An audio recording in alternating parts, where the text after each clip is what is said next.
Senator Tillis. Thank you, Mr. Chair. Secretary Kennedy, thank you for being here. A couple of times you asked people if they were making a statement or a question. What I think I may do, just to give you a breather, is to make a statement with a lot of questions. And just for the record, I'd like for you to have the opportunity to have your staff respond.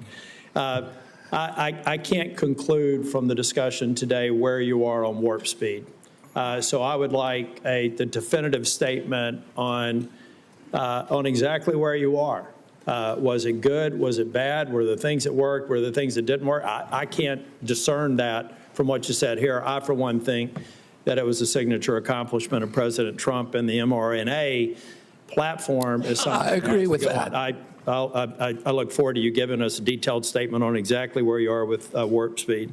I'm not a doctor. I'm not a trial lawyer. I'm a boring management consultant. Another question that we'll submit in the record, I'll give you directionally where we're going.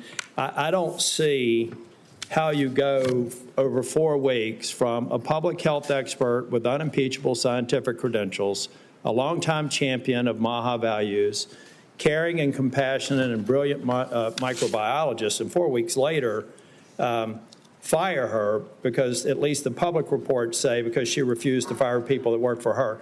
So as somebody who advised executives on hiring strategies, number one, I would suggest in the interview, you ask them if they're truthful rather than 4 weeks after we took the time of the U.S. Senate to confirm the person, just for the future nominee that we're going to have to consider. But I do also believe that some of your statements seem to contradict what you said in the prior hearing. You said you're going to empower the scientists at HHS to do their job.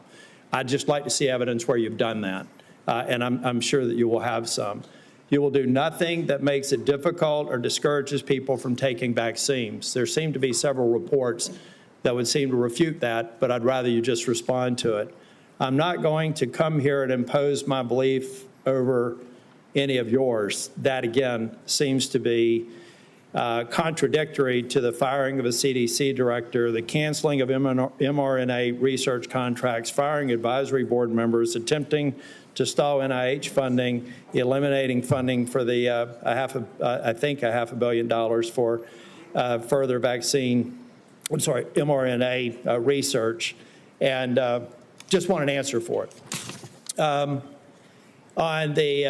On H.R. 1, I believe you know my concerns about H.R. 1. I've had several meetings with, and H.R. 1 is the big, beautiful bill, OB3, whatever the brand is.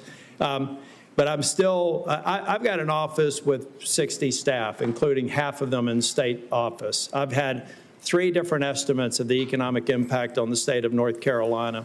Can I get your commitment? And I have been looking for somebody that's far more resourced than an office of 30 people up in here in D.C. to disprove my estimates with respect to the impact on North Carolina, period.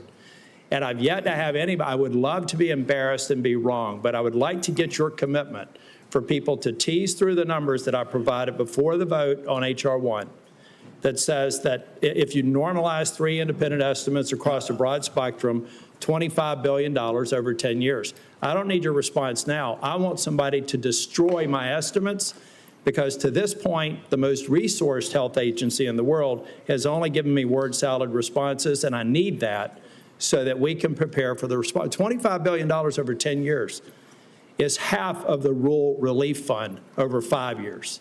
And so we just need to have that fact as a matter of policy so that we can go in North Carolina and absorb it. And I know every state's different, and I'm assuming every one of my colleagues here have done the math for their states, not focused on that. But I want you to destroy my estimates if they're in fact wrong, and I want you to acknowledge them if in fact they're right. That will come into question as well.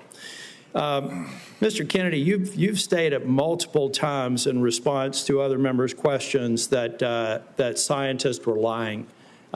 We'll go back to the record in cases where you've said that. I'd just like to see the scientific evidence to substantiate that. I'm going to stipulate that you were honest and you had research behind it. We'll go back and figure out what scientific studies you believe are founded on lies and not scientifically viable.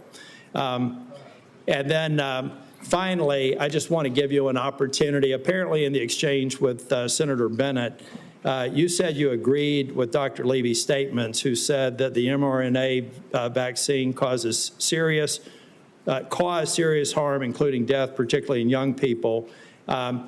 They said you agreed with that comment. Did you agree with that comment or not? I think that's true, yes. Okay, thank you. Thank you, Mr. Chair.